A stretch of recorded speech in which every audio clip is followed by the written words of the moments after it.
170. Badai perdagangan. Selain rekonsiliasi kepentingan, beberapa pemain memiliki pola pikir lain terhadap NPC, yaitu kekaguman dan kepatuhan. Pola pikir ini datang dari cinta terhadap karakter tertentu, popularitas karakter, atau pemain yang terpesona oleh apa yang telah dilalui karakter tersebut, yang membentuk sekelompok penggemar untuk NPC ini. Contoh klasiknya adalah Ardragonbone, Kloof von Enben, Medivh, One Punch Man, Kratos Del. Dengan mendapatkan kekaguman dan cinta dari para pemain mungkin berperilaku dengan cara yang bias terhadap karakter ketika membuat keputusan tertentu, seperti menolak untuk menerima misi dari kamp musuh atau mengikuti NPC populer untuk berperang. Wanita, orang aneh, dan karakter yang terlalu kuat memiliki kelebihan bawaan dalam hal-hal seperti itu. Han Xiao yakin akan hal itu. Namun, tanpa manfaat nyata, hubungan semacam ini hanya berdasarkan pada kekaguman tidak akan memiliki arti yang nyata. Agar pemain bertarung untuknya, tunjangan dan tunjangan adalah persyaratan penting. Dia tahu bagaimana para pemain berperilaku, mereka mungkin membantu NPC karena kesenangan, tetapi hanya untuk waktu yang singkat dan akan pergi cepat atau lambat jika pemain tidak mendapatkan manfaat dari itu. Untungnya, rencananya terdiri dari manfaat dan popularitas, membunuh dua burung dengan satu batu. Han Xiao juga menonton video Bun Hit Dog, yang persis seperti yang dia harapkan, untuk mendapatkan rasa ingin tahu dan minat para pemain dengan mengirimkan video dengan beberapa petunjuk di dalamnya. Aliran informasi antara pemain dan NPC dibatasi, mereka berdua memiliki kecerdasan yang berbeda, jadi membocorkan nama aslinya bukan masalah. Organisasi kriminal tahu bahwa dia adalah Zero dan bahkan mungkin tahu nama asli tubuhnya, Han Xiao, tetapi mereka tidak tahu dia adalah Black Phantom dan Han Xiao. Star Dragon tahu bahwa dia adalah Han Xiao dan Zero, tetapi mereka tidak yakin apakah dia adalah Black Phantom. Para pemain tahu bahwa dia adalah Black Phantom, namanya Han Xiao, dan dia pernah melayani Star Dragon sebelumnya, tetapi mereka tidak tahu dia adalah Zero. Oh, pemain belum menerima informasi apapun tentang Nol. Darknet hanya mengenalnya sebagai Black Phantom. Setiap organisasi hanya memiliki sebagian kecil dari informasi itu, dan jika identitas aslinya terungkap suatu hari, ia hanya perlu mengubah wajahnya, dan tidak ada yang akan terjadi. Dia bahkan dapat meningkatkan level legendarisnya pada saat dia cukup kuat dan memilih untuk mengungkapkan semua identitasnya. Sejak diluncurkan secara resmi, nama Han Xiao selalu berada di puncak forum planet Aquamarine, yang membuatnya cukup terkenal. Sama seperti selebriti, semakin banyak orang yang mengenalnya, semakin mudah baginya untuk memperkuat kesan pada orang. Situasinya berjalan baik baginya, dari apa yang telah ia lakukan dan bantuan berbagai video, popularitasnya terus tumbuh dengan cepat. Tapi Han Xiao selalu punya kebiasaan merencanakan ke depan. Dia sudah mulai merasakan langit-langit imajiner di jalur popularitasnya yang semakin meningkat. Meskipun fungsi permainan dipuji oleh para pemain, itu tidak memiliki alur cerita interaktif, dan satu-satunya cara yang bisa membuat pemain secara aktif ingin berinteraksi dengannya adalah melalui alur cerita utama. Oleh karena itu, Han Xiao memutuskan untuk mengambil salah satu alur cerita utama dari Bennett. Setelah pergi ke dua desa pemula lagi, Han Xiao memutuskan untuk mengambil cuti agar para pemain bisa mendapatkan uang, dan dia bisa punya waktu untuk dirinya sendiri untuk melakukan hal-hal lain. Di bagian atas daftar, yang harus dilakukan adalah mendapatkan Bonfire Mini Reaction Furnace. Dia memanggil Lei Zhenyu untuk bertanya di mana penjual ingin melakukan transaksi, dan dia memberinya nomor penjual. Salam, kata orang di telepon. Itu adalah suara palsu yang dihasilkan oleh listrik, jadi dia tidak bisa mengetahui umur atau jenis kelaminnya, itu sangat rahasia. Bagaimana kita akan melakukan kesepakatan? Han Xiao sangat langsung ke intinya. Dalam 3 hari. Sebentar lagi, aku akan mengirimkan kamu lokasi. Bawa uang kamu, dan aku akan membawa barang-barang itu, kata orang itu. Oke, aku akan meminta salah satu anak buahku untuk melakukan transaksi, jawab Han Xiao. 10 detik setelah menutup telepon, Han Xiao menerima pesan. Severus, kota di dekat perbatasan Ordina. Organisasi keuangan dan keluarga berakar dalam di Ordina, sehingga dipenuhi dengan persaingan dan diferensiasi kelas yang sangat jelas, karena kebijakan negara difokuskan pada elit. Setiap kota terasa megah dan khusyuk, dan curah hujan yang teratur menciptakan kabut cahaya yang membuatnya tampak suram. Hujan gerimis di Severus. Cuaca lembab dan suram, yang cocok dengan suasana kota. Di sebuah flat perumahan yang telah dibuat menjadi ruang pengawasan yang terhubung ke setiap jam lalu lintas dalam 3 jalan, selusin pria yang mengenakan pakaian hitam sibuk melakukan sesuatu. Ada yang memeriksa senjata, ada yang melihat layar pengintai, dan ada yang memeriksa intelijen. Ini adalah kelompok aksi intelijen di Ordina, bersama dengan 6 kelompok aksi lainnya, yang mengunci 3 area lagi di dekatnya. Para agen berkumpul untuk menangkap seorang penjahat yang melarikan diri yang telah mencuri intelijen negara rahasia. Target telah dijalankan selama bertahun-tahun, dan mereka akhirnya menemukan petunjuk bahwa dia akan muncul di Severus untuk melakukan kesepakatan dengan pihak ketiga. Sumber intelijen dapat dipercaya, itu datang langsung dari divisi informasi. Mereka telah meretas saluran telepon yang tak terhitung jumlahnya dan mampu memilih beberapa yang diduga merupakan panggilan penting dari target. Lanjutkan pengawasanmu. Penembak jitu bersiap-siap, mencatat target begitu dia bertemu dealer. Para petinggi mencurigai bahwa targetnya berhadapan dengan sebuah organisasi keuangan politik, jadi kita perlu bukti, kata pemimpin misi melalui lubang suara mereka. Targetnya cukup licik. Kamu adalah asuransi tingkat terakhir kami, Ten. Mark, bersiaplah untuk bertindak setiap saat. Petik 2. Ya, jawabnya dengan nada yang sangat dingin. Mark adalah salah satu kartu as Ordina, posisinya mirip dengan Moran. Fakta bahwa bahkan dia telah dikirim untuk memastikan penyelesaian misi menunjukkan betapa pentingnya misi ini bagi Ordina. Pesawat terbang tidak diizinkan berlabuh di Ordina, oleh karena itu, Han Xiao bepergian dengan sepatu bot elektromagnetik hover selama sehari setelah turun untuk mencapai Severus. Para pengembara yang memasuki kota membentuk antrian panjang di perbatasan Severus sementara para prajurit Ordina berpatroli di daerah itu. Peralatan mereka lebih halus daripada Star Dragon, dan ekspresi mereka ditutupi oleh topeng taktis. Semua orang terdiam di tim, dengan satu-satunya suara datang dari langkah makanan mereka. Kesepakatan akan dilakukan di Severus, Han Xiao berpikir dalam hati. Dia sudah berganti pakaian dan penampilan, tetapi peralatannya masih ada bersamanya. Dia akan mencari pemukulan jika dia pergi secara resmi, jadi dia harus diselundupkan. Dengan uang yang cukup dan ancaman dari senjatanya, proses penyelundupan itu lancar. Sama seperti manusia tidak pernah bisa membunuh semua kecoa, akan selalu ada penyelundup seperti itu, tidak peduli seberapa ketat keamanan di perbatasan. Pakaian Han Xiao menutupi dirinya dari ujung kepala sampai ujung kaki karena dia harus menyembunyikan perlengkapannya, dan dia membawa ransel besar dengan senjatanya. Hujan ringan mengguyur jas hujannya, dan bersembunyi di bawah topi adalah wajah berbeda yang telah diubah oleh Han Xiao. Pengingat dari Antonio masuk akal, dan dia tidak ingin mengacaukan kesepakatan ini, jadi tidak mungkin dia akan muncul dengan wajah Black Phantom atau wajah aslinya. Lokasi adalah sebuah kafe di sisi jalan, kursi 7. Sebagai pembeli, jika dia tidak datang lebih dulu, penjual bahkan mungkin tidak muncul. Karena itu, dia duduk di kursi 7 dan melihat sekeliling kafe. Radio itu memutar musik lambat, dan dia bisa melihat kabut di luar jendela, itu cukup menenangkan. Setengah dari kursi terisi, beberapa sedang minum dengan tenang, dan yang lain melihat koran atau laptop mereka. Kedatangan Han Xiao tidak menarik perhatian, dan mereka terus melakukan apa yang mereka lakukan. Itu normal dan damai. Han Xiao menelepon server dan memesan secangkir kopi sambil menunggu penjual. Dia melihat keluar jendela dari lantai ke langit-langit. Orang-orang yang sepertinya bergegas pulang lewat dengan cepat dari waktu ke waktu sambil membawa payung mereka, dan beberapa orang di seberang jalan bersembunyi dari hujan sambil bermain-main dengan telepon mereka. Hujan gerimis turun dari langit-langit dan membentuk genangan air di sisi jalan. Han Xiao tampak normal saat dia menundukkan kepalanya untuk menyesap kopinya, tetapi dia telah memperhatikan sesuatu yang tidak biasa.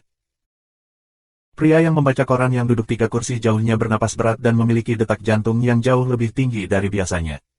Wanita itu minum kopi di bar berkeringat di sisi kepalanya. Pria yang melewati jendela dari lantai ke langit-langit ini memiliki kecepatan yang sangat mantap tetapi melambat dengan sengaja sebesar 30% ketika ia melewati jendela. Orang kedua dari kiri bersembunyi dari hujan sedang menginjak lantai dengan punggung kakinya, yang merupakan tanda khawatir dan gugup, Han Xiao berpikir. Pada LV55, indranya berada pada tingkat yang sangat tinggi. Melalui perincian kecil gerakan dan ekspresi orang normal, ia dapat mengetahui keadaan emosi mereka. Seseorang memantau kafe, penjual atau pihak ketiga. Bisakah aku menjadi target? Aku tidak berpikir aku telah mengacaukan siapapun di Ordina. Antarmuka muncul ketika dia melihat monitor. Garis bawah garis bawah garis bawah. Pendahuluan misi, penjual misterius yang kamu temui adalah pelanggar hukum Ordina. Kesepakatan kamu dengannya telah menyimpang. Sial bagi kamu, kamu sekarang juga di bawah pengawasan, terseret ke dalam badai yang tidak mempedulikan kamu. Persyaratan misi, lari dari pengejaran Ordina. Hadiah, 65.000 pengalaman. Hadiah bonus, tidak diketahui. Garis bawah garis bawah garis bawah garis bawah. Sialan aku sial belakangan ini. Han Xiao kesal. Yang dia ingin lakukan hanyalah mendapatkan mini bonfire reaction furnace, tapi sepertinya dia sekarang terlibat dalam peristiwa yang agak serius. Mungkinkah semuanya menjadi damai dan mudah baginya? Item itu sangat penting bagi Han Xiao, itu adalah inti dari pakaian mekanik. Dia tidak mau menyerah hanya karena risiko kecil. Dia sudah terlibat, dan bahkan jika dia pergi sekarang, mereka masih akan menatapnya, jadi dia memutuskan untuk tetap diam sejenak dan bereaksi sesuai. Setelah beberapa menit menunggu, seorang pria mengenakan kacamata hitam, topi, mantel hijau gelap dan syal menutupi bagian bawah wajahnya masuk ke kafe dan duduk di hadapan Han Xiao. Dia meletakkan koper logam yang dibawanya di atas meja, memandang Han Xiao dan tidak mengatakan sepatah kata pun. Penjual tahu bahwa pembeli itu adalah Black Phantom, tetapi Han Xiao menggunakan wajah yang berbeda. Han Xiao dan penjual itu saling menatap untuk sementara waktu dan mengkonfirmasi identitas pihak lain dalam diam. Orang asing tidak akan saling menatap selama ini tanpa mengatakan sepatah kata pun. Penjual memasukkan kode sandi dan menghadap koper terbuka ke arah Han Xiao. Di dalam koper ada perangkat kecil berbentuk donat dengan kabelnya terbuka di luar. Bagian luarnya dibuat dari logam, dengan silinder yang mengganggu di bagian melintang dan lampu merah redup menembus celah. Ini adalah mini bonfire reaction furnace, sebuah inti energi yang mampu menghasilkan listrik secara otomatis dari bahan bakar surya dan kental. Itu juga merupakan peralatan manusia super karena energi dapat diubah menjadi bahan bakar sebagai sumber tenaga. Baterai yang dapat diisi ulang adalah bahan inti untuk setelan mekanik. Ini menghilangkan kebutuhan dan kesulitan pasokan baterai, bayangkan harus mengganti baterai di tengah perkelahian. Han Xiao mengkonfirmasi itu adalah hal yang nyata dengan tangannya, mengeluarkan laptopnya, mengirimkan uang kepada penjual dalam sekejap dan segera berkata, lari. Tanpa menunggu reaksi penjual, Han Xiao menyimpan mini bonfire reaction furnace ke dalam tas punggungnya dan berdiri tiba-tiba, ia mengeluarkan Berserk Eagle dan menembak berkali-kali pada orang-orang yang sebelumnya dipastikan akan mengawasinya. Agen-agen Ordina mengambil tindakan begitu kesepakatan selesai, tetapi Han Xiao lebih cepat kedua, dia unggul. Daya tembak di jarak 10 meter dari pistol dengan kaliber setinggi ini setinggi penembak jitu, semua agen pengawas yang tertembak terbang mundur. Meskipun para agen terlatih dengan baik dan mengenakan rompi anti peluru, mereka hanya prajurit biasa. Namun, Han Xiao adalah mekanik level 55, senjatanya diperkuat dan dia memiliki semua jenis keterampilan yang semakin meningkatkan kekuatan mereka. Satu tembakan sudah cukup untuk membuat agen kehilangan kemampuan bertarung mereka dan menempatkan mereka dalam keadaan terluka kritis. Tanpa ragu-ragu, penjual menerobos jendela dari lantai ke langit-langit dan berlari sekuat tenaga. Dia juga manusia super, karena dia menempuh beberapa meter setiap langkah yang diambilnya. Untuk mengalihkan jumlah musuh, Han Xiao berlari ke arah lain. Sialan, siapa pembeli ini? Komandan misi Ordina mengamuk karena dia tidak berharap pembeli itu cukup kuat untuk menyadari bahaya sebelumnya, dan ini telah menyebabkan rencana itu terganggu. Dia memerintahkan para agen dan tentara untuk berpencar untuk mengejar mereka secara terpisah. Han Xiao meludahi air di jalanan saat ia berlari melintasi genangan air dengan kecepatan tinggi. Ketika langkah kaki yang tak terhitung jumlahnya mendekat pada Han Xiao, agen muncul dari jalan-jalan di sekitar dan mulai menembaki dia. Orang-orang di jalan lari sambil berteriak. Armor ditarik-ditarik yang dikontrol secara magnetis. Han Xiao hanya dilengkapi memantulkan peluru. Dia meluncur melintasi medan perang dengan pistol di kedua tangan dan menembak ke agen yang membuka kepala mereka. Dia tidak kehilangan satu tembakan pun. Tiba-tiba, Han Xiao merasakan tarikan pada kakinya. Dia melihat ke bawah dan melihat sedimen air melilit betisnya, memperlambat kecepatannya. Agen super manusia Ordina telah dilanda. Han Xiao melihat informasi musuh dari antarmuka, seorang esper di sekitar level 30. Ketika kecepatan Han Xiao melambat, dua agen pugilis menggunakan kesempatan untuk berlari keluar dari pinggir jalan dan mulai menyerangnya dengan tangan dan kaki yang tertutup energi. Ketika musuh mendekat, Han Xiao tetap tenang dan menggunakan Sun Worms semprotan terkonsentrasi. Api berkabut oranye berwarna melahap dua pugilis, kerusakan terus-menerus sangat tinggi. Mereka menjerit dan mundur segera. Nyala api menguapkan hujan dan menciptakan kabut putih, yang menghalangi pandangan para agen. Han Xiao tidak punya niat untuk bertarung di Ordina melawan agen mereka sendiri. Ia merobek air yang melilit betisnya dengan memutar sepatu skateboard elektromagnetik ke kapasitas penuh dan mundur dari daerah yang dikuasai esper musuh secepat mungkin. Pada saat inilah dia mendengar suara mesin sebagai dua kendaraan polisi hitam besar, seukuran RV1, berlari keluar dari persimpangan. Kendaraan memercikkan air dalam lengkungan dengan arus dan berhenti di depan Han Xiao, menghadapnya ke samping dan menghalangi jalan. Senjata kaliber tinggi menjulur dari dalam jendela ketika mereka meluncur turun dan menembak Han Xiao pada saat yang sama. Daya tembaknya begitu kuat sehingga menciptakan kilau keluar dari moncong untuk setengah meter yang menakjubkan. Saat peluru melebar di hadapannya, Han Xiao dipukul langsung. Pistol ini adalah senapan serbu berkaliber tinggi, dan beberapa di antaranya adalah senapan yang memiliki efek memukul mundur. Meskipun dia mengenakan baju zirah, dia masih tersandung dari peluru. Informasi tentang musuh muncul di antarmuka, mereka adalah unit operasi khusus Ordina. Han Xiao membuat perubahan tajam dalam arah dan meluncur melintasi bangunan melalui atap dua kendaraan ukuran RV dengan sepatu skateboard elektromagnetik. Para prajurit di dalam kendaraan turun dengan tergesa-gesa untuk menembaknya, tetapi peluru-peluru itu tidak dapat menyusulnya dan meninggalkan jejak lubang di dinding-dinding gedung. Han Xiao mengeluarkan bom sonik, mengeluarkan brankas dengan giginya dan melemparkannya ke tengah RV. Para prajurit berpisah dengan tergesa-gesa berusaha mencari perlindungan, tetapi gelombang suara dari ledakan sonik tidak terhalang oleh penutup mereka, itu menyebar dan seluruh unit khusus pingsan dengan segera. Han Xiao memecahkan ban mereka dan pergi berjalan-jalan.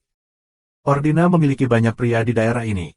Tidak peduli bagaimana Han Xiao mencoba untuk menyingkirkan pengejaran, akan selalu ada mobil lain di depan jalannya.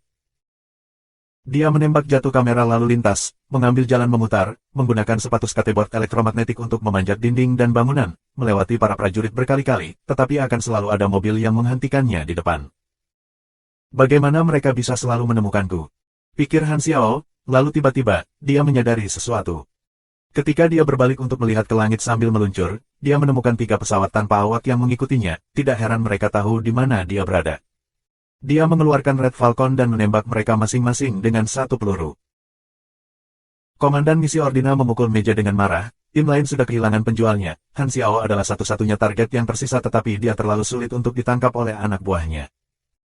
Mak, jatuhkan dia.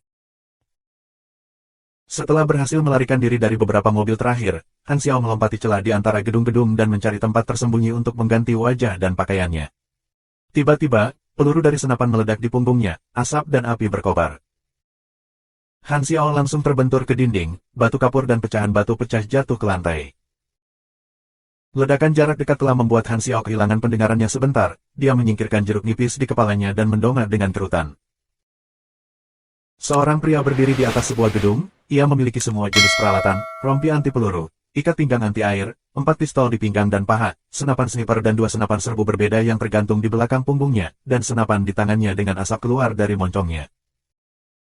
Kerusakan dari satu tembakan melebihi kerusakan senjata api biasa, Han Xiao melihat antarmuka dan kejutan muncul di wajahnya. Canon Master, kamu telah memasuki pertempuran. Kamu telah menerima informasi di bawah. Setelah beberapa menit menunggu, seorang pria mengenakan kacamata hitam, topi, mantel hijau gelap, dan syal yang menutupi bagian bawah wajahnya masuk ke kafe dan duduk di hadapan Han Xiao. Dia meletakkan koper logam yang dia bawa di atas meja, menatap Han Xiao, dan tidak mengatakan sepatah kata pun. Penjual tahu bahwa pembeli itu adalah Black Phantom, tetapi Han Xiao menggunakan wajah yang berbeda. Han Xiao dan penjual itu saling menatap untuk sementara waktu dan membenarkan identitas pihak lain dalam diam. Orang asing tidak akan saling menatap selama ini tanpa mengucapkan sepatah kata pun. Penjual memasukkan kode sandi dan membalikkan koper terbuka ke arah Han Xiao. Di dalam koper ada perangkat kecil berbentuk donat dengan kabelnya terbuka di luar. Bagian luar dilapisi logam, dengan silinder pengganggu di bagian melintang dan lampu merah redup berkedip melalui celah. Ini adalah mini bonfire reaction furnace, sebuah inti energi yang mampu menghasilkan listrik secara otomatis dari bahan bakar solar dan kental. Itu juga merupakan peralatan manusia super karena energi dapat diubah menjadi bahan bakar sebagai sumber tenaga. Baterai yang dapat diisi ulang adalah bahan inti untuk setelan mekanik, itu menghilangkan kebutuhan dan kesulitan persediaan baterai. Bayangkan saja harus mengganti baterai di tengah perkelahian. Han Xiao mengkonfirmasi itu adalah hal yang nyata dengan tangannya, mengeluarkan laptopnya, mengirimkan uang kepada penjual dalam sekejap, dan segera berkata, lari. Tanpa menunggu reaksi penjual, Han Xiao mendorong mini bonfire reaction furnace ke dalam ranselnya dan berdiri tiba-tiba, dia mengeluarkan Berserk Eagle dan menembak berkali-kali pada orang-orang yang sebelumnya dia konfirmasikan untuk mengawasinya. Agen-agen Ordina mengambil tindakan begitu kesepakatan selesai, tetapi Han Xiao lebih cepat kedua, dia unggul. Daya tembak dalam jarak 10 meter dari pistol dengan kaliber setinggi itu sebanding dengan penembak jitu, jadi semua agen pengawas yang tertembak terbang mundur. Meskipun para agen terlatih dengan baik dan mengenakan rompi anti peluru, mereka hanya prajurit biasa. Di sisi lain, Han Xiao adalah mekanik LV-55, jadi senjatanya diperkuat, dan ia memiliki semua jenis keterampilan yang semakin meningkatkan kekuatan mereka. Satu tembakan sudah cukup untuk membuat agen kehilangan kemampuan bertarung mereka dan menempatkan mereka dalam kondisi kritis. Tanpa ragu-ragu, penjual menerobos jendela dari lantai ke langit-langit dan berlari sekuat tenaga. Dia juga manusia super, karena dia menempuh beberapa meter setiap langkah yang diambilnya. Untuk mengalihkan jumlah musuh, Han Xiao berlari ke arah lain. Sialan, siapa pembeli ini? Komandan misi Ordina menjadi marah karena dia tidak mengharapkan pembeli menjadi cukup kuat untuk memperhatikan bahaya sebelumnya. Ini telah menyebabkan rencana itu terganggu. Dia memerintahkan para agen dan tentara untuk berpencar untuk mengejar mereka secara terpisah. Han Xiao mencipratkan air ke jalanan saat dia berlari melintasi genangan air dengan kecepatan tinggi. Ketika langkah kaki yang tak terhitung jumlahnya mendekat pada Han Xiao, agen muncul dari jalan-jalan di sekitar dan mulai menembaki dia. Orang-orang di jalan lari sambil berteriak. Armor ditarik yang dikendalikan secara magnetis yang baru saja dilengkapi oleh Han Xiao mencerminkan peluru itu.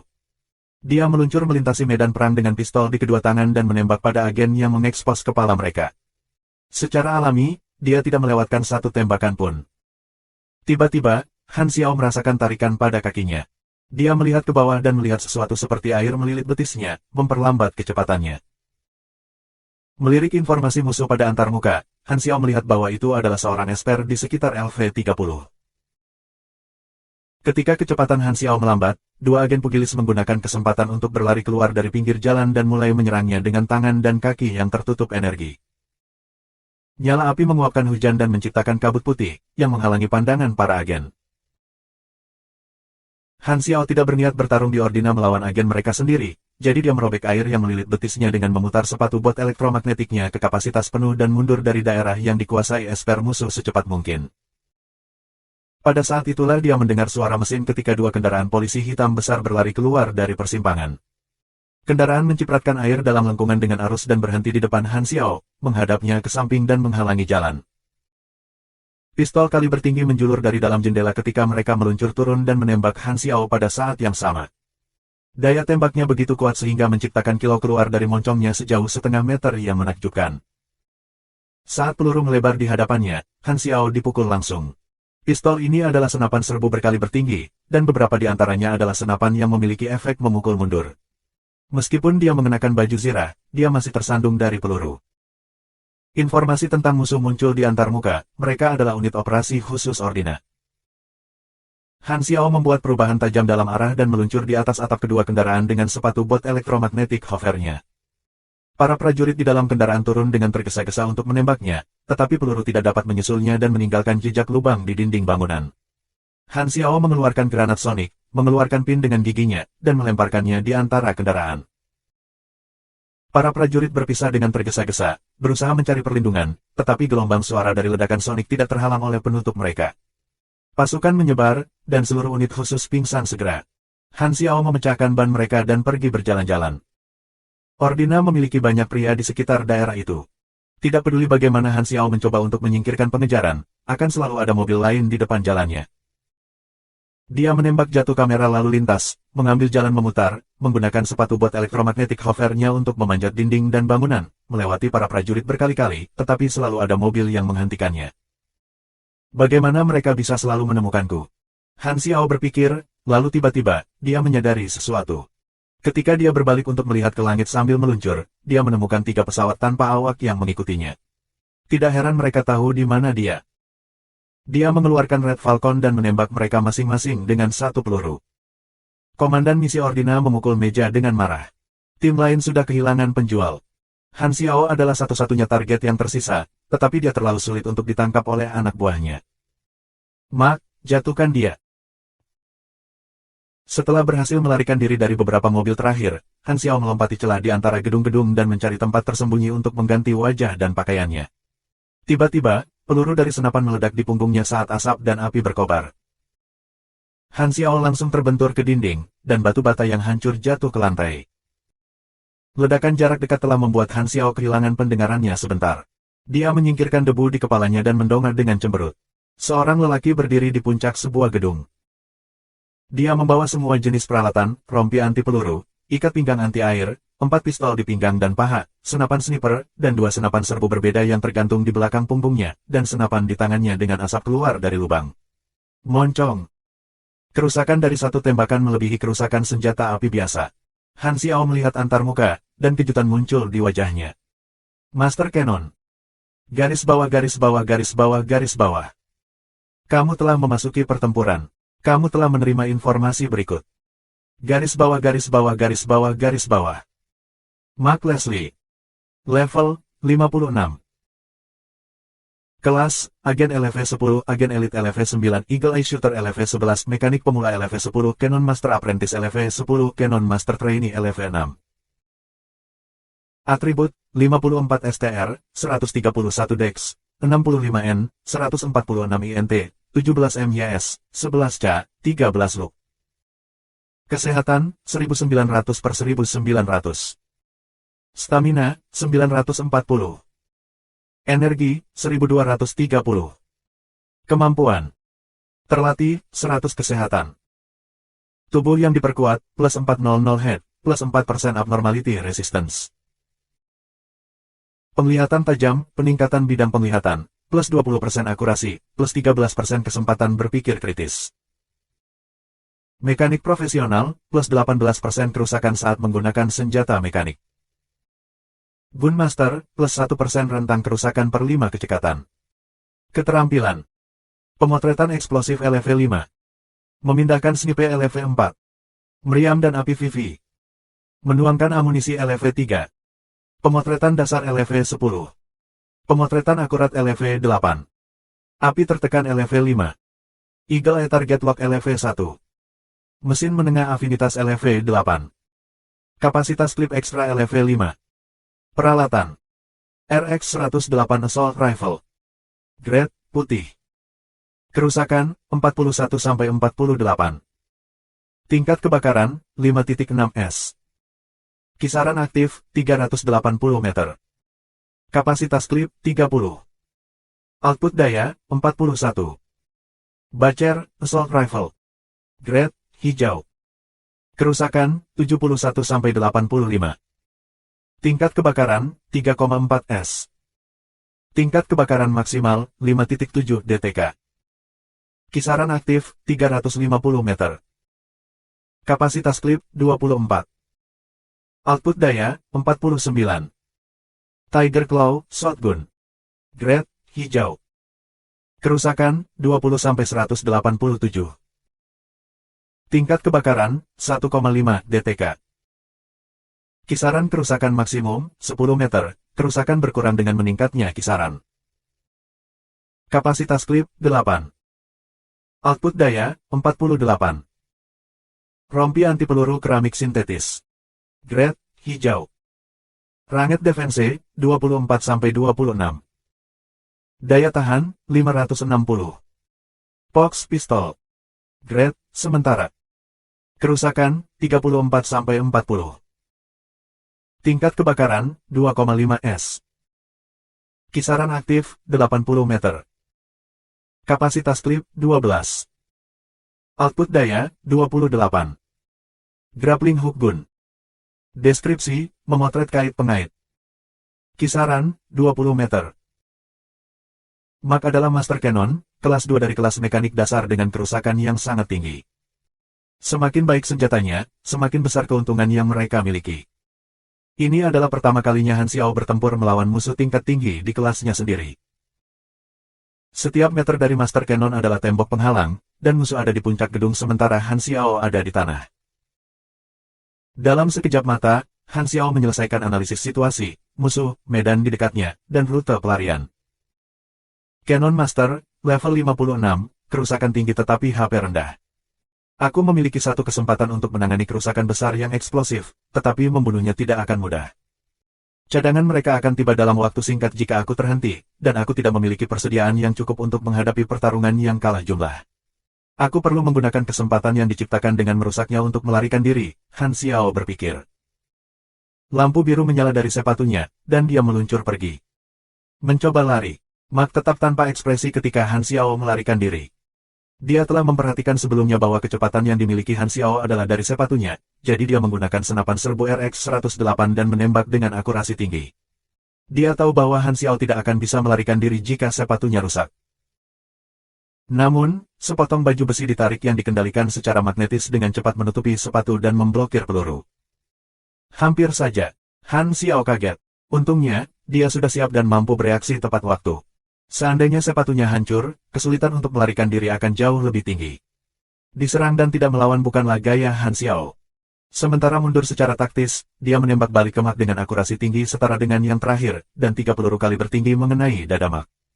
Kebugaran fisik bukanlah kekuatan Mak, dan dia hampir tidak bisa menangani kekuatan dari peluru. Dia menahan rasa sakit dan mengikuti setelah Han Xiao menggunakan grappling hook gun untuk bergerak di antara bangunan. Mak memiliki keuntungan memiliki tanah yang tinggi, jadi dia menggunakan explosive shooting dengan senapan Tiger Claw-nya dan melepaskan tembakan lagi ke arah Han Xiao. Kekuatan ledakan menjatuhkan Han Xiao ke dinding sekali lagi. Sebelum Han Xiao bisa menarik dirinya keluar dari dinding, dia merasakan bahaya dan segera menutupi seluruh tubuhnya dengan baju besi. Mak berdiri di langit-langit dengan satu senapan serbu di masing-masing tangannya. Dia menggunakan pindah snipe dan menuang amunisi pada saat yang sama.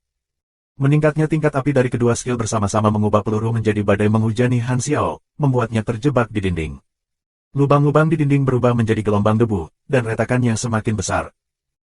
Dia seharusnya hampir mati. Mak yakin, putaran kerusakan peledak yang dia hadapi dengan kombinasi kemampuan dan ratusan peluru ini seharusnya membuat target hampir mati, jika tidak mati. Debu memenuhi udara dan menghalangi pandangan di dalam lubang. Bersenandung. Suara keras dan aneh muncul.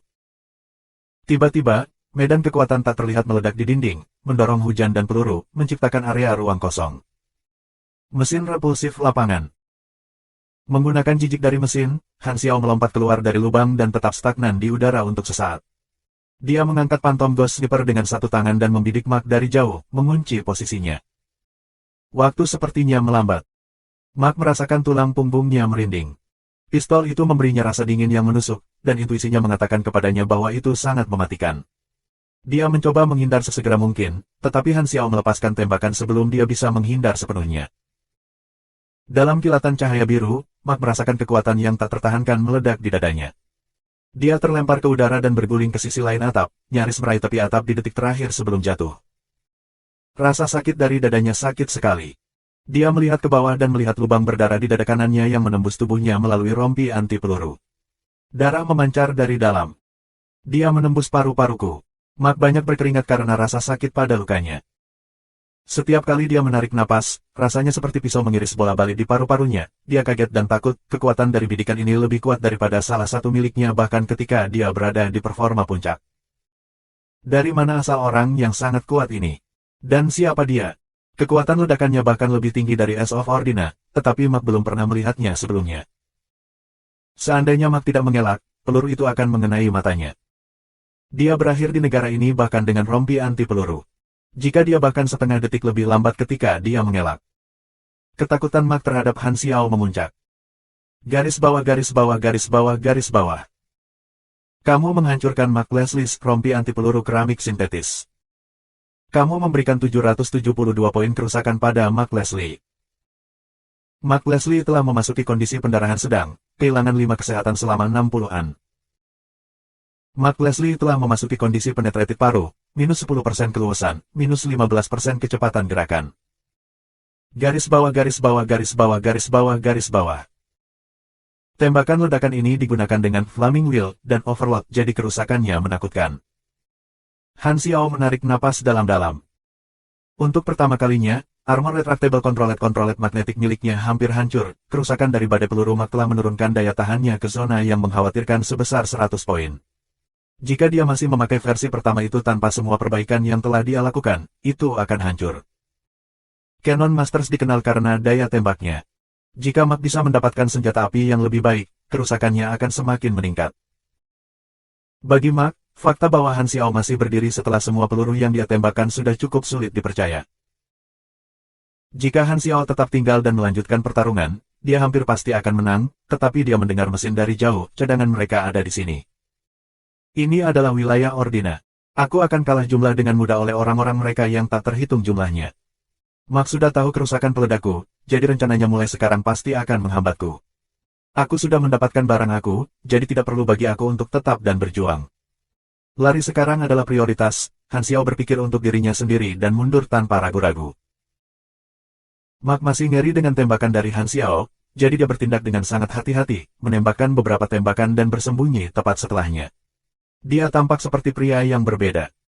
Tekanan Han Xiao menurun drastis. Sementara Mark bersikap hati-hati, dia menggunakan overload pada sepatu skatingnya, melaju cepat dalam sepersekian detik dan menghilang dari pandangan Mark. Mark kehilangan Han Xiao sepenuhnya di jalan-jalan kota yang rumit. Dia segera memanggil rekan-rekannya untuk memeriksa kamera di kota, tetapi Han Xiao tidak ditemukan. Sepertinya dia menguap.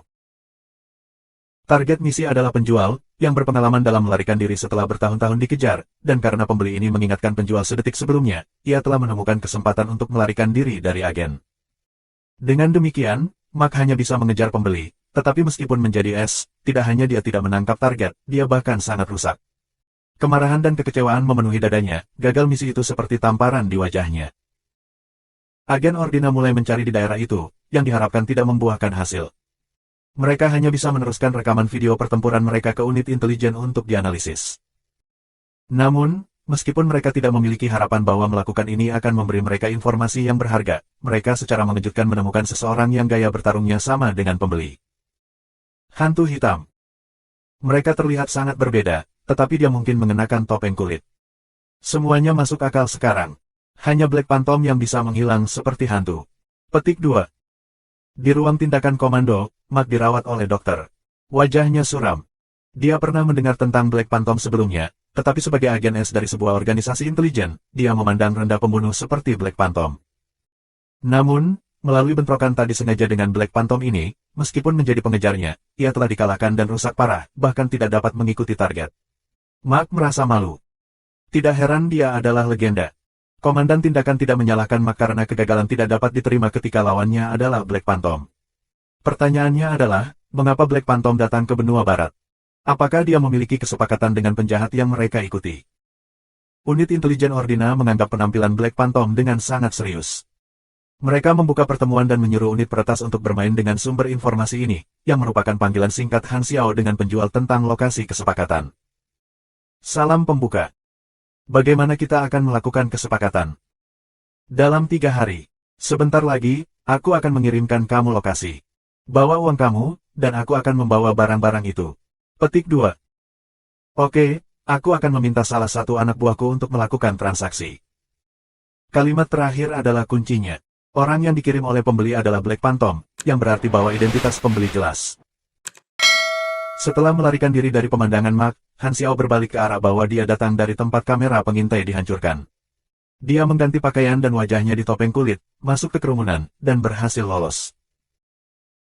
Dia menuju ke perbatasan, dan seperti yang dia harapkan, perbatasan dikunci saat unit operasi khusus dan pengintai mencari semua orang yang lewat. Bukankah aku sangat sial, berkelahi dengan agen ketika aku hanya ingin membeli beberapa peralatan? Tampaknya kata-kata Antonio telah menjadi kebenaran. Dia benar-benar bertemu orang-orang dari organisasi intelijen Ordina. Kemampuan mereka untuk mengekstraksi informasi tidak diragukan. Han Xiao mengira mereka mungkin akan dapat mengendus bahwa dia adalah Black Phantom dari gaya bertarungnya. Yah, dia tidak punya pilihan karena dia berlari untuk hidupnya. Tentu saja dia tidak harus menahan diri, atau dia akan mati. Mengapa begitu sulit untuk tetap low profile? Han Xiao menghela nafas. Mengungkap identitasnya tidak akan memengaruhinya karena tidak ada yang benar-benar tahu siapa dia, tetapi dia merasa seperti seseorang mendapat masalah karena itu. Sudahlah, itu masalah kecil. Setidaknya Han Xiao mendapatkan mini bonfire reaction furnace, dia puas. Han Xiao tahu di mana penyelundup manusia itu. Perbatasan yang dikunci tidak akan menghalangi dia untuk menyelundupkan dirinya sendiri. Meskipun harganya naik, itu bisa diterima olehnya. Setelah pergi ke daerah pedesaan di Severus dan menyelundupkan dirinya keluar kota, 1 jam telah berlalu. Hujan sudah berhenti. Mengganti awan dan kabut, langit cerah dan cerah.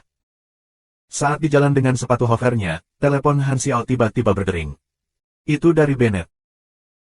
Mengapa organisasi intelijen Ordina memanggil para petinggi di organisasiku, meminta penjelasan dan bahkan kompensasi, apa yang kamu lakukan di benua barat? Bennett bingung kata-kata, rasanya seperti kemalangan yang jatuh dari langit entah dari mana. Ordina menunjukkan kepadanya bukti, yang merupakan rekaman panggilan telepon, dan Bennett dapat dengan mudah mengatakan bahwa suara pembeli jelas-jelas Han Xiao. Siapa di dunia ini yang akan berkata, oke, aku akan mengirim salah satu anak buahku, lalu pergi sendiri. Bahkan jika kamu ingin membingungkan orang lain, setidaknya jangan bertarung dengan gaya yang jelas dan unik. Sangat menyesatkan kamu sebagai asteris lubang. Yah, itu seharusnya menyembunyikan identitas aku, tetapi sepertinya itu tidak berhasil.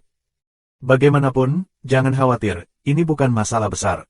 Aku hanya bertarung dengan beberapa orang ordina, memukuli beberapa agen, dan menghancurkan beberapa bangunan, tidak banyak. Orang-orang ordina cukup ramah. Omong-omong, cuaca di sini tidak bagus sama sekali, terus hujan dan terasa sangat suram. Tidak seperti benua selatan, tempat ini terasa seperti musim semi dan sangat nyaman. Aku lebih suka cuaca benua selatan lebih banyak. Bennett tertegun. Bagaimana kamu mengubah topik secara alami untuk membicarakan cuaca? Bisakah keterampilan kamu untuk mengubah topik lebih buruk? Petik 2. Han Xiao menertawakannya dan berkata, itu kecelakaan, itu saja. Aku punya sesuatu untuk dihadiri, harus pergi. Petik 2. Kamu sebagai asteris Hall. Han Xiao menutup telepon dengan cepat sebelum Bennett menyelesaikan kalimatnya. Wah, itu pasti salah langkah. Tidak menyangka Ordina akan semarah ini. Apakah mereka benar-benar harus? Garis bawah garis bawah garis bawah garis bawah. Diseret, selesai. Kamu menerima 65.000 pengalaman. Kamu menyelesaikan persyaratan tersembunyi, hentikan Mark dan bantu penjual misterius itu melarikan diri dalam 3 menit. Garis bawah garis bawah garis bawah garis bawah. Han Xiao mengangkat alisnya dan berpikir, jadi, ini adalah persyaratan tersembunyi. Untungnya, aku tidak meninggalkan penjual. Dia sebenarnya datang dengan 2 rencana pada saat itu, satu adalah untuk tidak melakukan apa-apa dan membiarkan penjual menarik perhatian Ordina karena dia bukan targetnya. Tetapi dia pergi dengan rencana lain, yaitu untuk memperingatkan penjual. Sepertinya aku membuat pilihan yang tepat. Han Xiao tersenyum di wajahnya. Dia berharap imbalan itu tidak menjadi pengalaman lagi. Karena sudah ada pemain, dia tidak membutuhkannya. Garis bawah garis bawah garis bawah garis bawah garis bawah. Kamu menerima hadiah bonus. Kartu panggil karakter, Dion. LV30 Dungeon Kristal khusus, rencana infiltrasi Olaina. Plus 30 hubungan dengan Dion. Perdagangan sekarang tersedia. Garis bawah garis bawah garis bawah garis bawah. Dion. Han Xiao teringat dengan sukacita setelah berpikir kembali untuk beberapa waktu. Dion adalah NPC misterius di planet Aquamarine, dia adalah bagian dari organisasi tersembunyi yang tidak menonjolkan diri. Dion menjual segala macam persediaan langka. Dia seperti tokoh tersembunyi, dan tidak ada misi tetap bagi pemain untuk bertemu dengannya. Mereka harus berdoa kepada Dewi Keberuntungan. Dan bahkan jika pemain memiliki kesempatan untuk mengambil misi, jika mereka tidak memenuhi persyaratan tersembunyi, mereka juga akan kehilangan kesempatan. Jadi, dia adalah penjual. Han Xiao sedikit heran. Teleponnya berdering lagi. Kali ini dari penjual. Ponsel aku disadap. Aku telah menyelesaikannya, jadi panggilan aku tidak akan membuka rahasia lagi. Aku menyeret kamu ke ini. Aku mendengar Mark juga mengambil bagian dalam misi. Jika kamu tidak memperingatkan aku mungkin tidak bisa melarikan diri. I berutang budi padamu. Karena kamu memanggilku, itu berarti kamu ingin membalas aku. Han Xiao bertingkah seolah itu bukan masalah besar, tapi dia tertawa bahagia di dalam. Kamu bisa memanggilku Dion, kata penjual itu. Biasanya aku tidak melakukan bisnis dengan pelanggan baru, tetapi kamu pengecualian, aku akan memberi kamu 20% dari segalanya. Hanya 20%. Han Xiao mengangkat nadanya. Bisakah kamu memberi sedikit lebih banyak? Dion tertegun. Haruskah seorang pembunuh legendaris tidak menjadi lebih misterius? Dia tetap diam sejenak dan menjawab, 20% sudah merupakan diskon yang sangat tinggi. Baik, kata Han Xiao mengejek. Tidak lama kemudian, Han Xiao menerima pesan, daftar item dari toko Dion. Ada banyak barang langka, dan beberapa di antaranya bahkan mungkin merupakan dokumen penelitian rahasia 6 negara. Bahkan ada mesin tingkat tinggi, yang termasuk mini bonfire reaction furnace dan beberapa mesin nanoteknologi yang dia lihat sebelumnya dari Lei Zhenyu, yang juga pernah berdagang dengan Dion sebelumnya. Han Xiao sangat senang. Dia memiliki sejumlah besar uang yang diperoleh dari 2 desa novice di benua barat, yang dapat dia belanjakan dengan cara apapun yang dia inginkan, dan dia membutuhkan suku cadang baru untuk membangun meh. Dengan cepat memutuskan dengan beberapa barang mekanis, Han Xiao bertanya, bagaimana kita membuat kesepakatan? Melalui pertemuan, tapi kali ini di daerah pedesaan, dalam waktu 3 hari. Aku akan memberi kamu lokasi, dan aku akan mengirim seseorang untuk memberikan barang kepada kamu. Identitas aku agak sensitif, jadi aku tidak akan muncul karena keselamatan aku sendiri. Mohon mengertilah. Han Xiao senang. Dia hanya memiliki satu langkah tersisa untuk menyelesaikan mechenya, dan begitu dia mendapatkan materi, dia akan dapat menyelesaikannya. Han Xiao menutup telepon dan memperhatikan dua item lainnya yang merupakan bagian dari hadiah, kartu pemanggilan karakter Dion dan Dungeon Crystal Spesial LV 30. Garis bawah garis bawah garis bawah garis bawah. Kartu pemanggilan karakter Dion. Kemampuan, Yu Chan Simi, D. Menurunkan rasa keberadaan seseorang, membuat makhluk hidup atau non-hidup di dekatnya telah menyimpang perasaan ketika mereka mendeteksinya. Penggunaan, 0/2. Garis bawah garis bawah garis bawah garis bawah. Ini bukan kekuatan esper atau tembus pandang murni tetapi sesuatu seperti kekuatan yang menyesuaikan diri agar sesuai dengan lingkungan. Itu adalah kekuatan yang unik. Tampaknya cukup berguna, kecuali namanya aneh. Dia melihat barang lainnya. Garis bawah garis bawah garis bawah. LV 30 Rencana Penyelamatan Dungeon Crystal Khusus, Olaina. Pendahuluan, Olaina adalah laboratorium penelitian rahasia Ordina. Beberapa tahun yang lalu, Dion menyusup ke fasilitas ini dan mencuri rahasia militer mereka. Ini akan menjadi ujian kamu. Jenis Dungeon, Dungeon perjalanan mundur waktu. Jumlah penyelesaian pemain, 0. Waktu penyelesaian terpendek, 00, pukul 0. Pemegang rekor, tidak ada. Garis bawah garis bawah garis bawah. Misi Dungeon hanya muncul ketika berada di dalam penjara bawah tanah. Han Xiao menduga bahwa itu akan mengharuskannya untuk mengambil identitas Dion dan mencuri dokumen-dokumen rahasia seperti yang dilakukan Dion. Menggunakan Dungeon Crystal berisiko baginya, jadi dia menyimpannya tanpa diklaim di antarmuka, mempertimbangkan menjualnya kepada pemain di masa depan. 3 hari kemudian, di lokasi pertemuan, dua pria Dion sedang menunggu dalam topeng, membawa barang-barang yang dipesan Han Xiao. Han Xiao membayar uang dan menyelesaikannya dengan segera, kali ini berjalan lancar. Kembali ke pesawat kargo, Han Xiao membuka koper logam yang telah diterimanya, yang menyimpan materi dengan aman. U9 membran anti peluru koloid, fungsinya sudah disebutkan sebelumnya. Kabel transmisi biologis saraf meningkatkan efisiensi energi, yang menghasilkan output yang lebih tinggi. Menggunakannya dalam setelan mekanik akan sedikit meningkatkan statistik dasarnya. Modul injeksi berkecepatan tinggi dapat ditempatkan di dalam pakaian mekanik untuk menyuntikkan beberapa ramuan, seperti ramuan penyembuhan dan steroid. Dia juga membeli obat penghilang rasa sakit. Han Xiao telah mempelajari cukup banyak cetak biru, dan sekarang dia memiliki semua bahan yang dia butuhkan, jadi dia memutuskan untuk membuat sendiri setelan mekanik. Untuk mencegah gangguan, ia memarkir pesawat di tempat tersembunyi dan menghentikan semua aktivis lainnya.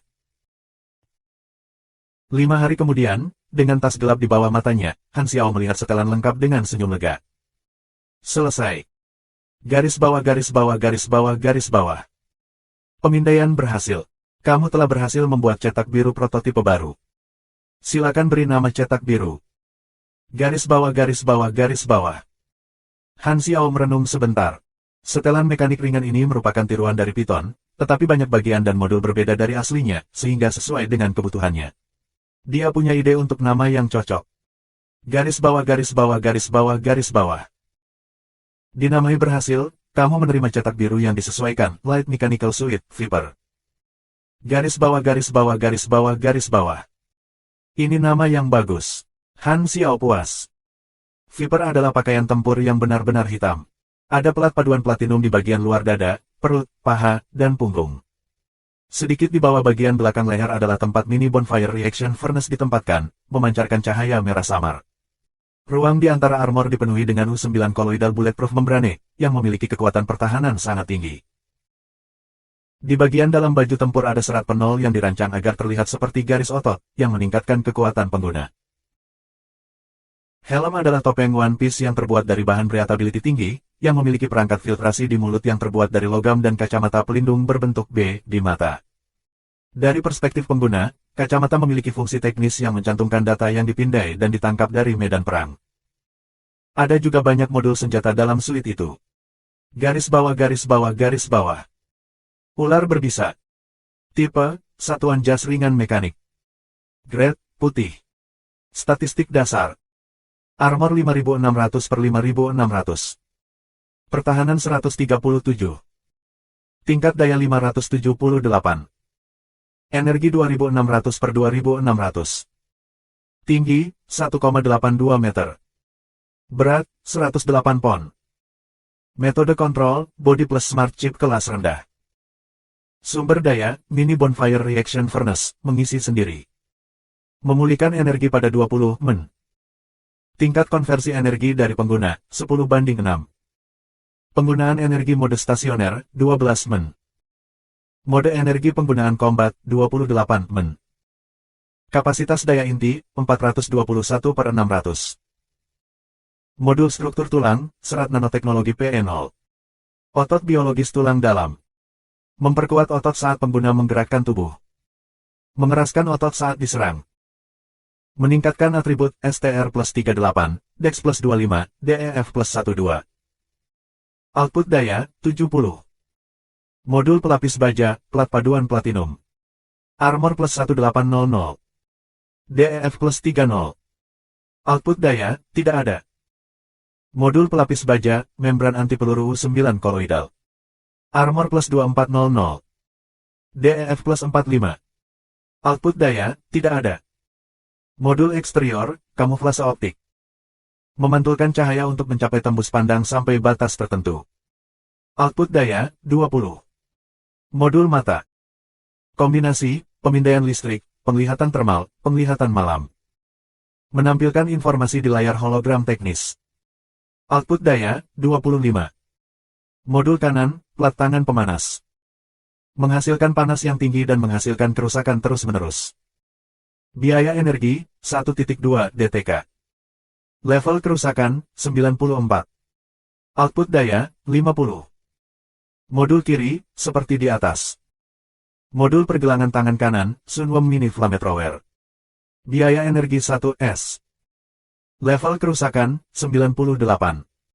Output daya, 50. Modul pergelangan tangan kiri, Field Repulsive Machine Directional.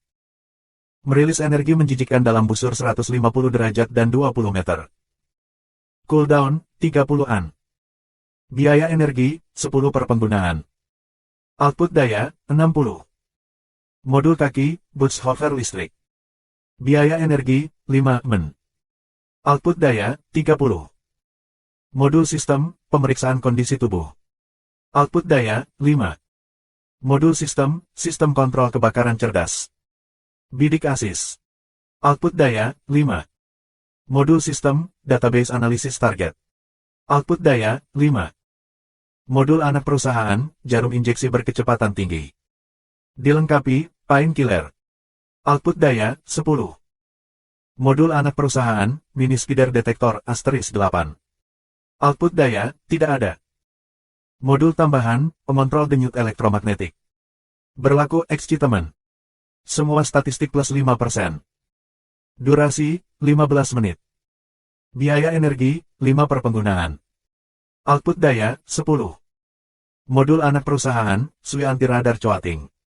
Output daya, tidak ada. Modul anak perusahaan, mini radar. Output daya, 18. Modul anak perusahaan, perangkat filtrasi udara.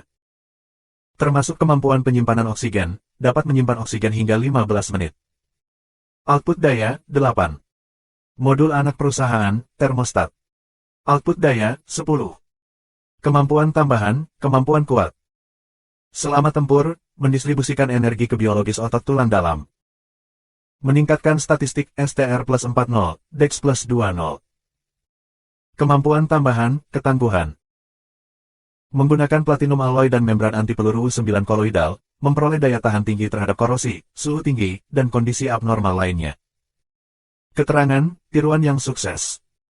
Garis bawah garis bawah garis bawah garis bawah. Akhirnya, aku telah menyelesaikan pakaian mekanik. Han Xiao sangat senang. Dia juga telah menerima hampir 20.000 pengalaman dari membuatnya. Viper terutama digunakan untuk meningkatkan kekuatan satu orang dan terdiri dari modul yang umumnya lebih kecil. Kapasitas daya belum penuh, sehingga dapat mencakup lebih banyak modul di masa depan jika Han Xiao menginginkannya. Viper menaikkan kekuatan tempur Han Xiao ke tingkat yang sama sekali baru, dan itu tidak mengganggu dia menggunakan senjata lain, granat, atau senjata. Setelan mekanik ini adalah taktik tempur kedua, yang memberikan kemampuan bertahan hidup yang lebih tinggi dan meningkatkan semua statistiknya. Jika itu dalam mode tempur, itu akan meningkatkan kekuatan Han Xiao lebih dari 2 kali. Han Xiao sekarang memiliki penembak jitu dari jarak jauh dan pakaian mekanik pada pertempuran jarak dekat. Selanjutnya, Viper ringan itu bisa dilipat ke dalam koper, dan Han Xiao memiliki arm retractable-nya yang dikontrol secara magnetik ketika dia tidak mengenakan setelan mekanik. Aku harus menguji kemampuan tempur yang sebenarnya. Han Xiao memutuskan tujuan berikutnya, disitulah tragedi Lapoter terjadi. Waktu yang tepat, membunuh monster boss di sana juga merupakan bagian dari rencananya. Tragedi Lapoter terjadi di zona terlarang yang dipenuhi dengan binatang buas. Binatang buas di daerah itu diperkuat oleh virus mutasi yang disebut virus kematian. Sekelompok badak bermutasi berderap melintasi bumi merah marun. Mereka sangat besar dan berotot, tulang mereka menonjol dari tubuh seperti baju besi, dan tanduk berbentuk kerucut di kepala mereka bersinar seperti logam. Di atas, anakonda dengan dua pasang sayap kelelawar berlari melintasi langit menuju mayat. Tiba-tiba, bunga biru kecil di samping mayat itu berubah menjadi mulut raksasa dan menelan seluruh anakonda sebelum kembali ke penyamarannya yang tidak berbahaya. Semua binatang buas di sini bermutasi. Di bagian luar zona terlarang, dengan ekspresi serius di wajah mereka, Yandian dan Ned menganalisis situasi melalui teropong mereka. Mereka adalah pahlawan super tunggal yang telah mengambil kontrak untuk memasuki zona dan mencari sekelompok penjelajah sipil. Kelompok penjelajahan sipil ini telah memasuki zona terlarang dan menempatkan diri mereka di tempat yang berbahaya untuk menyelidiki sumber virus, yang sangat mulia di mata Yandian dan Ned. Karena itu, mereka telah menerima kontrak tanpa ragu-ragu. Selalu ada radiasi di Lapoter, yang merupakan penyebab mutasi virus, kata Ned. Dari laporan lokasi terakhir dari kelompok eksplorasi yang dikirim sebelum kehilangan kontak, mereka menghilang di lembah yang agak jauh dari kita. Ada banyak bahaya yang tidak diketahui di dalam. Kita harus berhati-hati. Petik 2. Di daerah ini, setiap alat transportasi besar akan menjadi target yang jelas baik di darat maupun di langit. Karena itu, mereka berjalan kaki karena itu adalah pilihan yang lebih aman. Di sisi lain dari zona terlarang, Han Xiao telah tiba di tujuannya. Udara dipenuhi bau busuk dan sedikit racun. Tumbuhan di tanah dimutasi juga. Area spawn agak terlalu besar. Aku tidak tahu di mana Beast King berada. Han Xiao meletakkan koper logam, membukanya, dan mengenakan setelan mekanik Viper. Layar hologram memiliki fungsi pembesaran dan mengumpulkan data yang dikumpulkan dari banyak modul pemindaian, yang memberikan informasi lebih rinci tentang lingkungan. Ada juga radar di sisi kiri atas layar yang bisa mendeteksi tanda-tanda kehidupan dalam radius 500 meter. Dengan meningkatkan output daya, jari-jari ini dapat ditingkatkan hingga 1.500 meter. Modul pemindaian memiliki banyak fungsi berguna. Itu bisa menganalisis data yang dikumpulkan dari tanda-tanda kecil dan jejak di tanah untuk menentukan sumber jejak tersebut, dan itu juga bisa merekam data yang sebelumnya tidak diketahui ke dalam database untuk analisis masa depan. Perangkat filtrasi menghilangkan bau busuk di udara. Han Xiao bisa mendengar dirinya bernapas di dalam setelan itu, dan termostat membuatnya merasa sangat nyaman di dalamnya daripada merasa pengap. Dia membawa beberapa senjata api dan granat yang semuanya dipasang di slot masing-masing dan jalur tembak di jas itu. Han Xiao bergerak untuk membiasakan dirinya dengan kontrol setelan mekanik, lalu melompat ke zona dengan setiap langkah yang mencakup hampir 10 meter.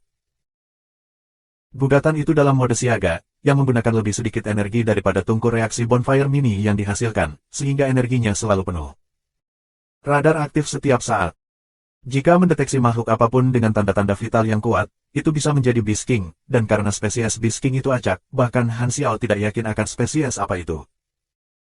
Setelah berjalan selama 5 menit, selusin tanda vital muncul di radar. Pemandangan dari layar hologram diperbesar seperti ruang lingkup penembak jitu saat Han Xiao memberikan gugatan itu perintah suara. Mode kontrol saat ini tidak memiliki koneksi saraf, hanya kontrol suara untuk berbagai fungsinya. Smart Chip memiliki identifikasi suara dan dapat menganalisis perintah sederhana dari Han Xiao, tidak ada orang lain yang bisa menggunakannya. Pada beberapa ratus meter jauhnya ada sekelompok lebih dari 10 makhluk seperti jerapah dengan taji tulang yang menakutkan, yang jelas menunjukkan bahwa mereka bukan spesies jinak. Beberapa yang lebih besar mengangkat leher mereka dan melihat ke posisi Han Xiao, mereka sepertinya memperhatikan dia. Mode siluman.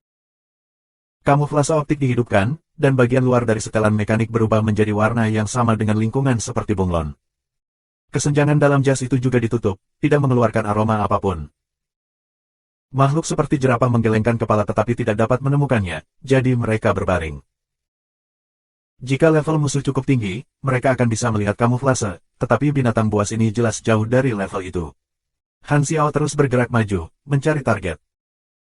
2 jam telah berlalu, dan Han Xiao telah memindai lusinan flora dan fauna yang bermutasi, yang semuanya disimpan ke dalam basis data.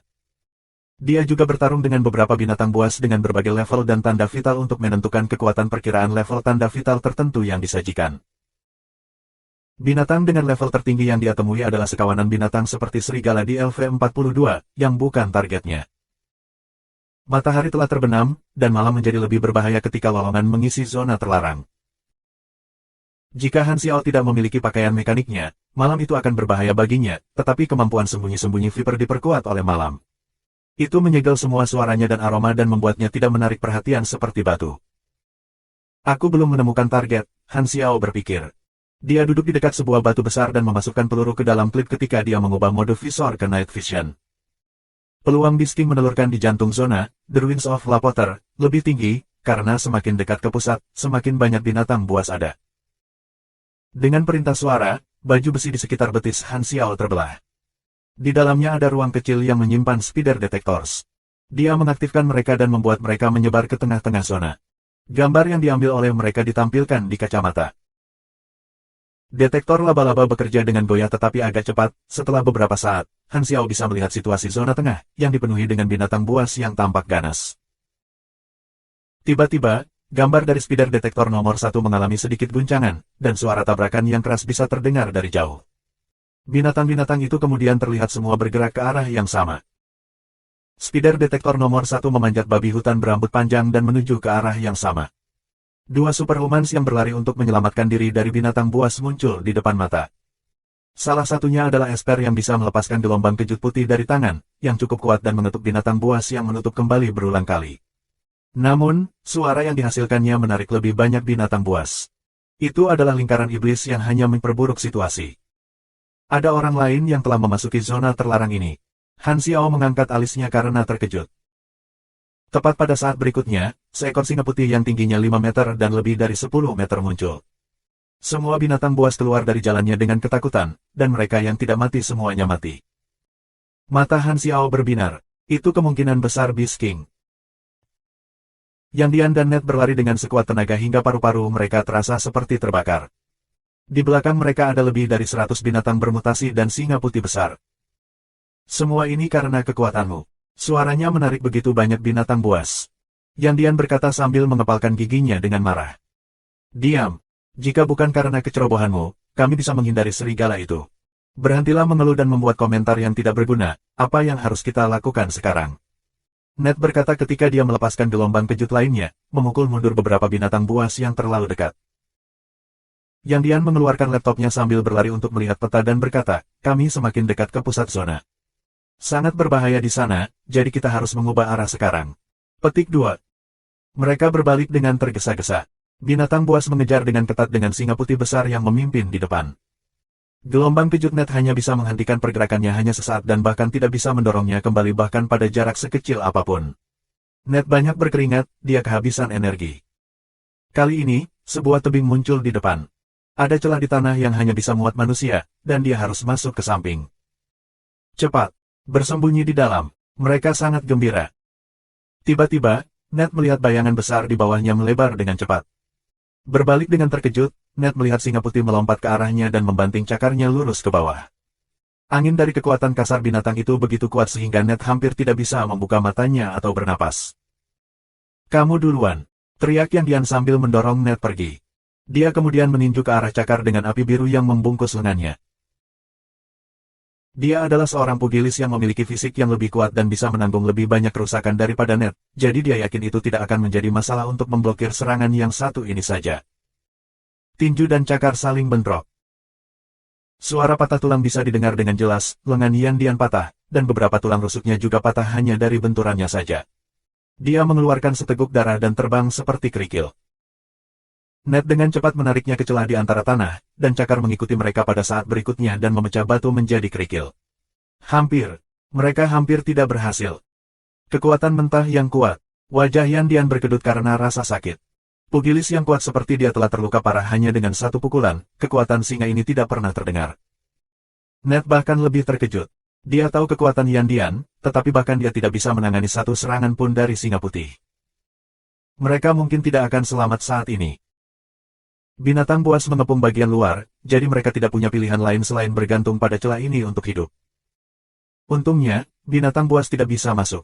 Untuk saat ini, mereka terus menggaruk pintu masuk, berusaha menciptakan celah yang lebih besar.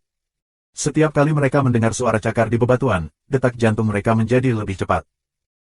Yang Dian mengeluarkan perban dan salep untuk mengobati luka. Apa yang akan mereka hadapi selanjutnya bisa jadi pertarungan maut. Karena itu, ia harus pulih secepat mungkin.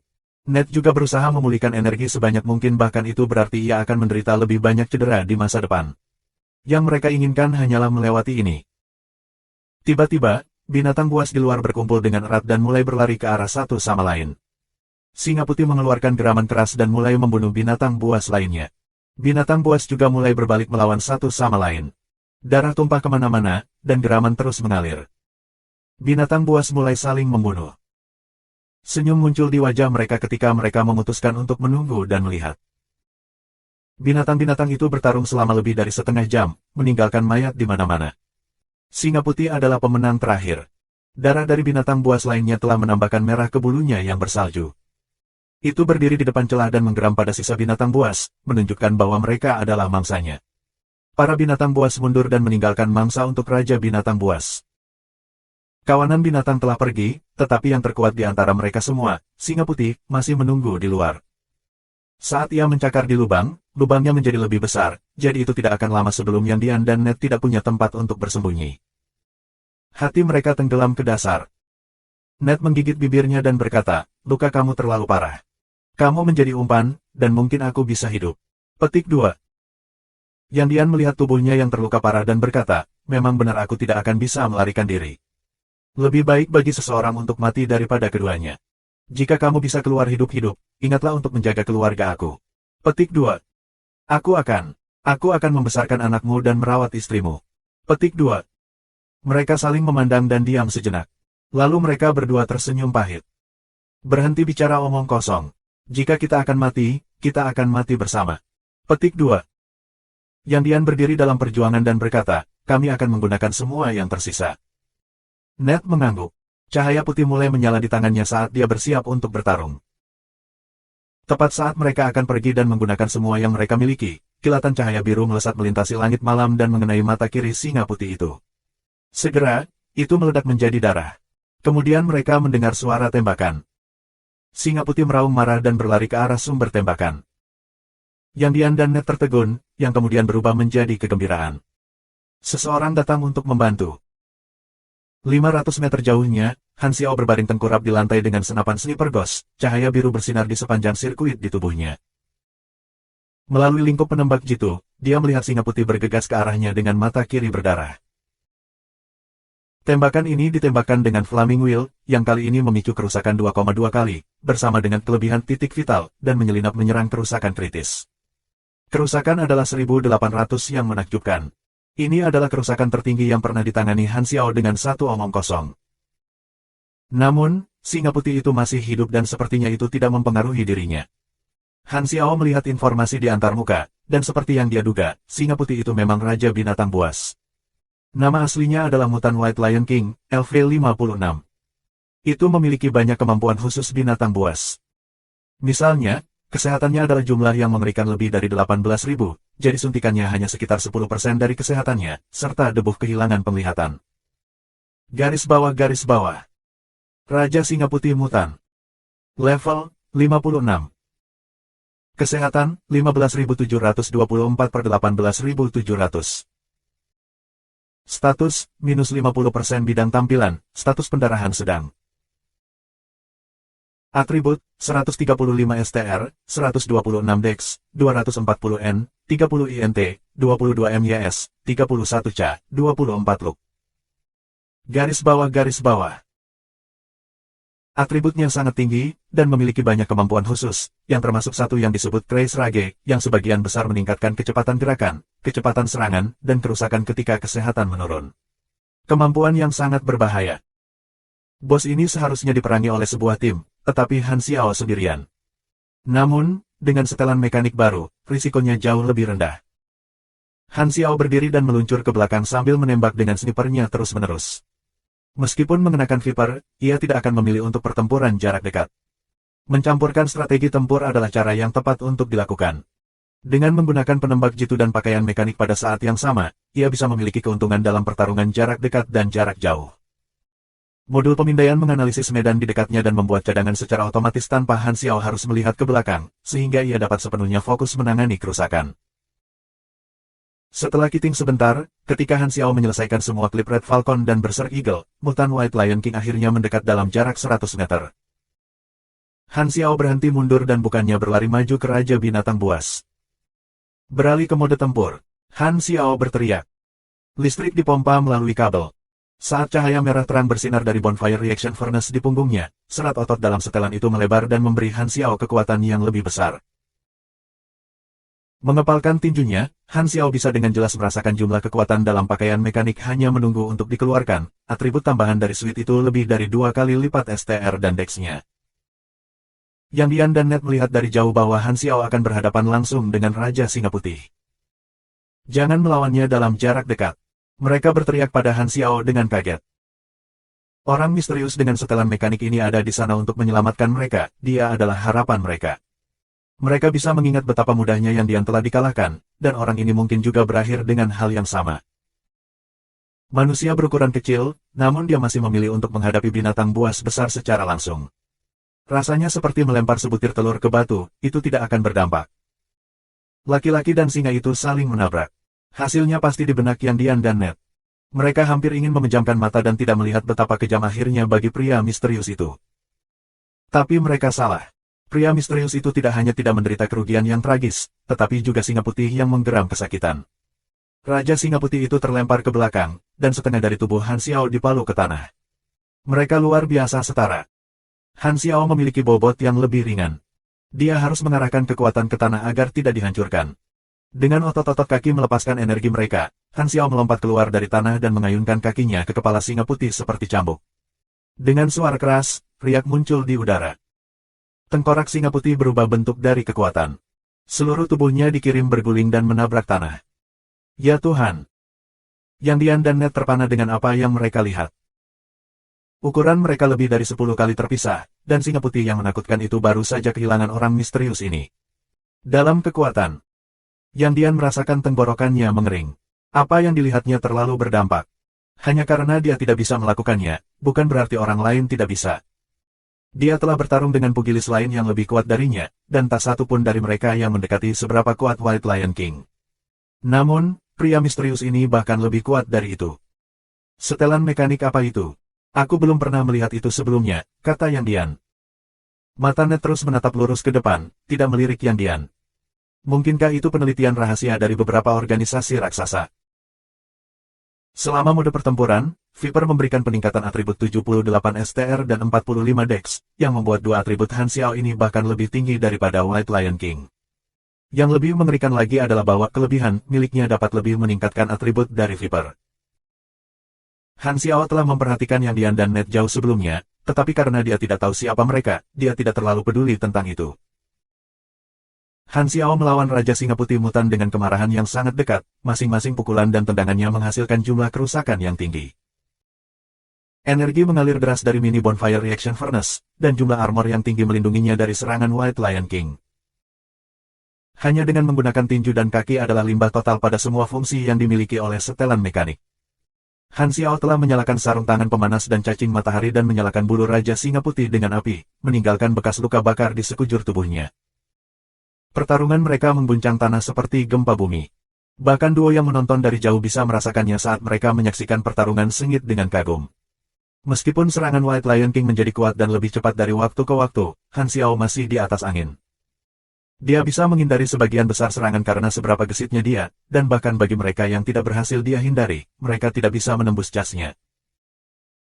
Duo berniat untuk membantu, tetapi mereka menyadari bahwa tidak hanya mereka tidak mampu, mereka mungkin menjadi beban bahkan jika mereka mencoba untuk membantu. Namun, mereka bukan jenis yang meninggalkan penyelamat mereka, jadi mereka berdiri di samping menonton tanpa daya. Keingintahuan dan kekaguman dari pakaian mekanik Han Xiao memenuhi pikiran mereka. Mereka belum pernah melihat atau mendengar negara manapun yang pernah bisa membuat satu unit baju tempur satu unit yang kuat dengan begitu banyak fungsi sebelumnya. Kemajuan planet Aquamarine dalam penelitian jas mekanis selalu kurang di belakang.